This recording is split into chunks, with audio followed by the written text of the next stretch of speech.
menginspirasi sekali ya, ngobrol sama Habib menginspirasi. Saya jadi teringat satu bagian bahwa ketika kita berbuat baik dengan ketulusan, itu urusan kita bukan hanya sama orang yang kita bagikan kebaikan itu, tapi urusannya sama Tuhan. Tadi saya baru baca satu ayat dalam Amsal bilang begini, kalau kita menolong orang, kita berbuat baik kepada orang, kita sementara membuat Tuhan itu berhutang sama kita.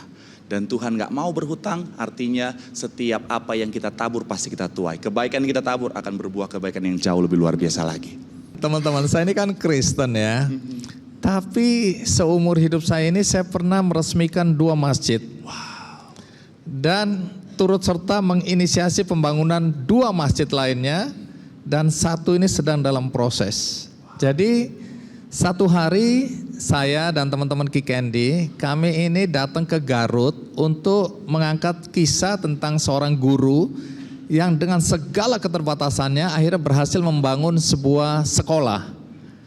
Dan luar biasa. Nah, waktu saya menuju ke sana, ke sekolah itu, saya melihat ada masjid yang dibangun tapi baru separuh.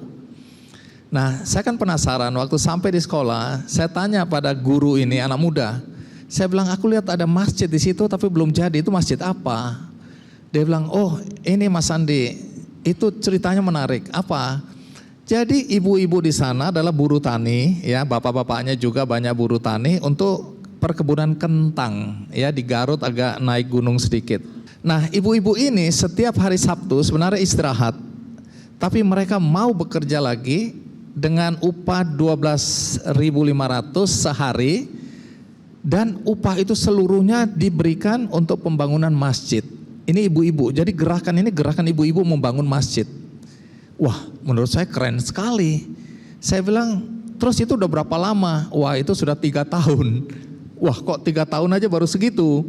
Saya bilang kalau mau selesai ini berapa lama lagi? Ya kurang lebih 2 sampai 2,5 tahun. Saya dalam hati bilang lama sekali orang-orang ini harus menunggu masjid itu. Nah, saya telepon teman-teman saya di Basnas. Saya bilang, kalian harus bantu nih masjid di Garut gini. Oh siap Bang Andi, kami siap. Wah, mereka datang diam-diam, hanya riset berapa biaya yang dibutuhkan dan seterusnya. Selesai itu dibangunlah dengan bantuan Basnas, ya. Bahkan dikasih sepasang sapi dan lain-lain. Kemudian panitia pembangunan masjid menelpon saya, Mas Andi, masjid sudah selesai. Mohon diresmikan. Kan kaget aku. Aku bilang, bapak-bapak, ibu-ibu, mohon maaf saya ini Kristen. Oh kami tahu. Emang kenapa? Ya orang Kristen masa meresmikan masjid? Enggak ada Pak Andi. Kalau Pak Andi tidak datang, masjid ini tidak diresmikan. Jadi akhirnya saya ke sana bersama Kapolsek atau Kapolres, saya lupa pangkatnya hari itu. Sama ada Pak Kiai satu, kemudian ada dari pemerintah daerah setempat. Kami gunting pita bersama. Saya nggak nyaman. Sampai detik terakhir saya bilang jangan ikutkan saya. Mereka bilang enggak. Pak Andi, Mas Andi harus gunting itu. Guntinglah itu. Itu yang pertama. Nah yang terakhir ini mudah-mudahan mohon doanya. Ada ketua MUI, kiai-kiai, ketua panitia. Karena saya sekarang tinggal di Purwokerto, di Banyumas, di sebuah desa. Di desa saya ini juga saya dipanggil Gus Andi, hati-hati. Ya, kenapa begitu? Karena saya dekat sekali sama kiai-kiai di pondok pesantren ini. Saya kalau tiap kali ada santri-santri baru, saya tausiah. Saya pidato tentang kebaikan, kemanusiaan, berbagi, dan kami bikin bengkel motor di situ untuk santri.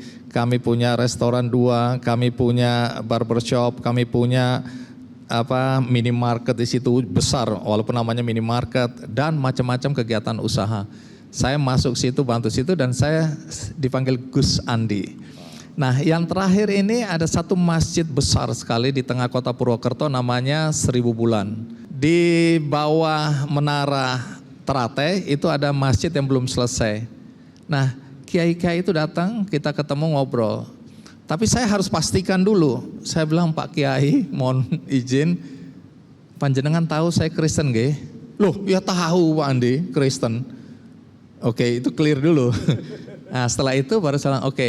Nah, sekarang mudah-mudahan ini dalam waktu dekat akan dibantu oleh PUPR. Jadi mohon doanya kalau masjid ini jadi, ini masjid terbesar di Purwokerto dan paling megah, dan ini akan menjadi tujuan wisata religi di Banyumas. Ya. Jelajahi cara baru mendapatkan informasi. Download Metro TV Extend sekarang.